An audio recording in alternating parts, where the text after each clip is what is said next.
Мына ушул жерде Кадамжай району жалгыз эле Майдан айыл эмес, бүтүндөй район.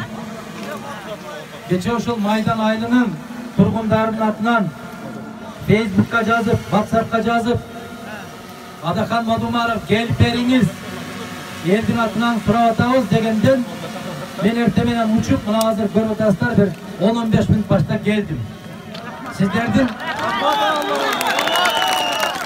Сиздердин чакырууңуздар боюнча мына Шамбес айдагы маселе жалгыз биздин Кадамжайдын эмес, бүтүндөй Кыргызстандын маселеси бул. Тынчтаналы. Сиздердин чакырууңуздар. Ашыралиев деген жигит чакырды мени. Ким ал Ашыралиев? Санжар Ашыралиев, Санжар. Тааныбайт экенмин. Мына элдин атынан чакыргандан келип отурабыз. Бир маселе. Мына ушул кенди биз иштетебизби, иштетпейбиз деген бир гана маселе. Анын ызы-чуу кылыштын кажети жок. Чыр менен эч кандай маселе чече албайбыз. Биз бир гана чечим кабыл алышыбыз керек. Жердин астында маңдайыбызга бүткөн, жердин үстүндө ырысыбызга бүткөн, жараткандан берген кен байлыктын тагдырын жападан жалгыз эл гана чечет, башка эч ким чече албайт.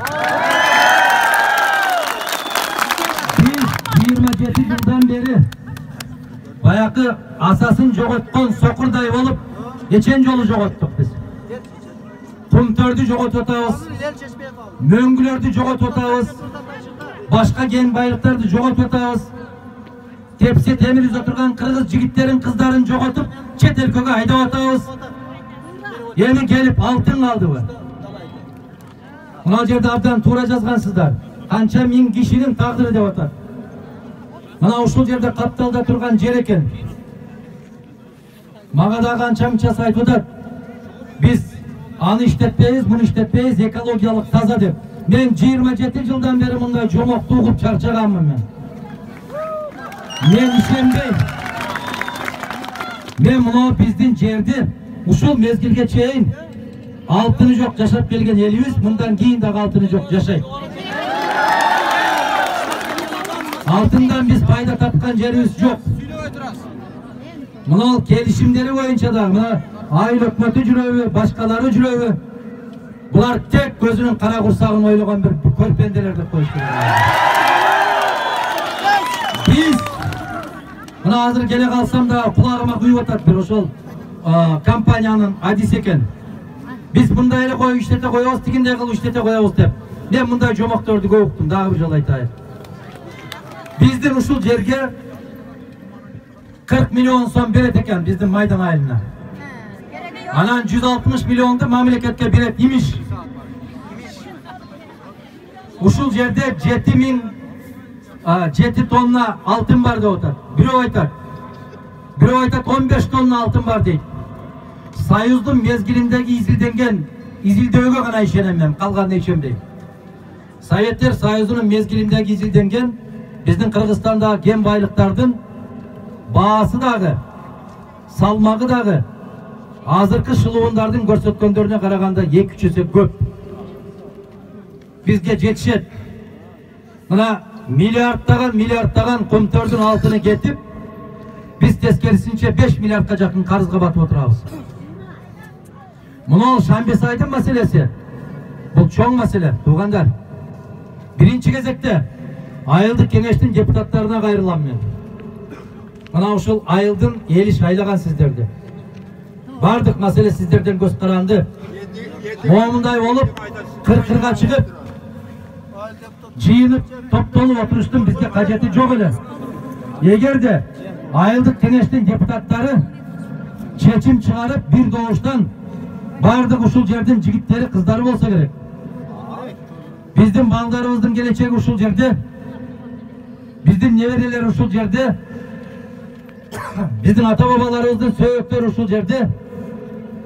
Биз бөтөн жерге келип, бул жерди тебелетпейбиз деген чечим чыгарсаңар, эч ким эч нерсе кыла албайт эле.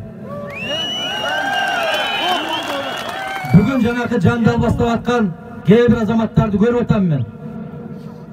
Кыргыздар, эми токтотолу биз. Биз токтотолу. Neni токтотолу?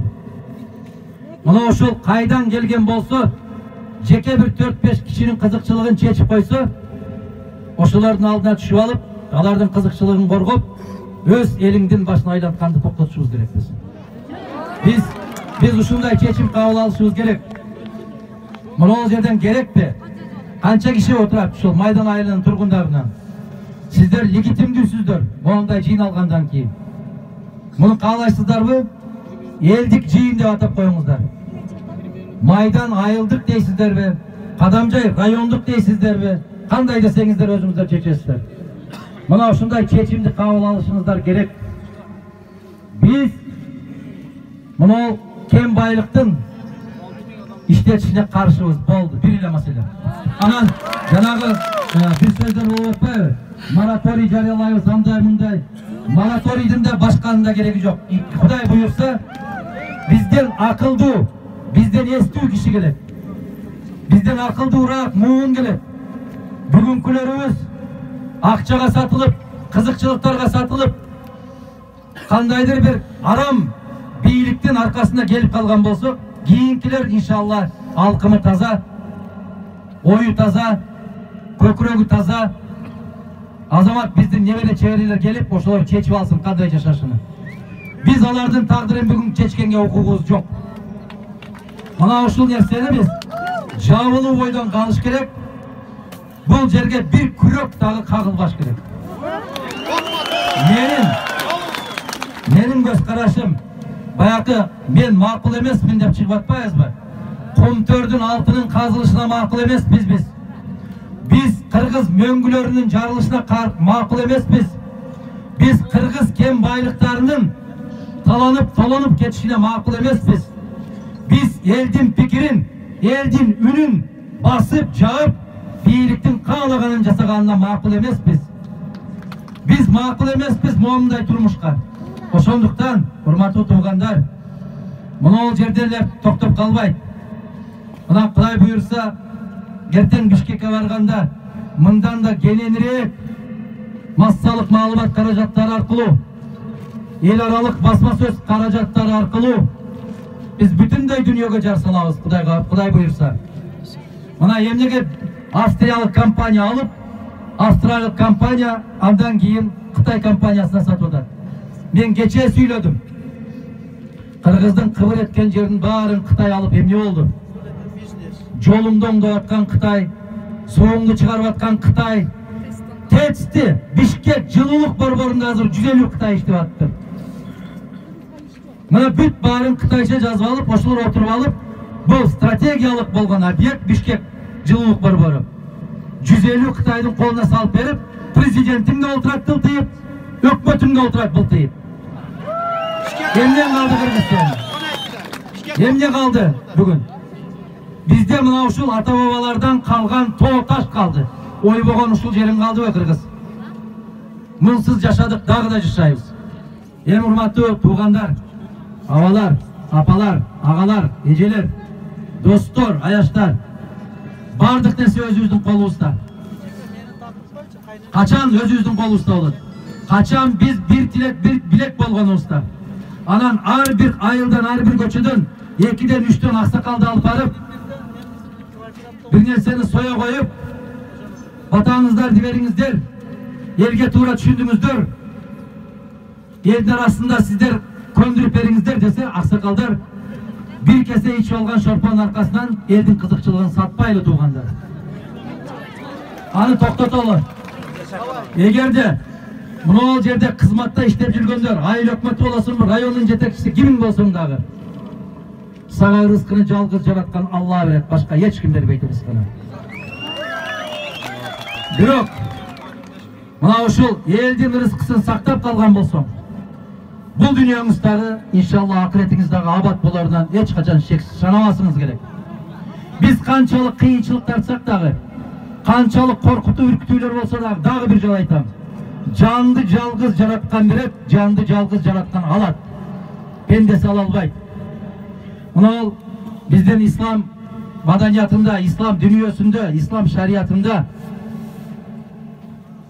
эли жерин, чек арасын коргогон көз tozok otuna haram деп айтылат. Мына дагы биздин жерибиz. Эгер ушуну коргоп кала турган болсок биз, жеке өзүбүздүн кызыкчылык эмес, мына жерден келе атсак, бир топ менин эжекелерим айтып атат. Керек ушул 40 миллионду биз өзүбүз чогултуп береличи өкмөткө. Бизди тынч койсун ушул жерден деп. Мен айтып атам, чогултуп бербешиңиз дагы керек, керекпи? Алар сизге карыз. Биздин өкмөттөн эч кандай карызыбыз жок. Biz çoğultup bile turgan akça kalıyoruz dağı yok. Ошондуктан дагы бир жолу айтам, могул жерде бир чечим кабыл алышыбыз керек дагы. Ал чечим каттуу болуш керек. Эч кандай ары бери буйта өтө турган түшүнүк калбаш керек. Кыска так. Шамбес айдын алтын кени өз ордунда калсын, эч кимдин иштетүүгө укугу жок деген болду. Башка маселе жок. Рахмат. Бар болуңуздар.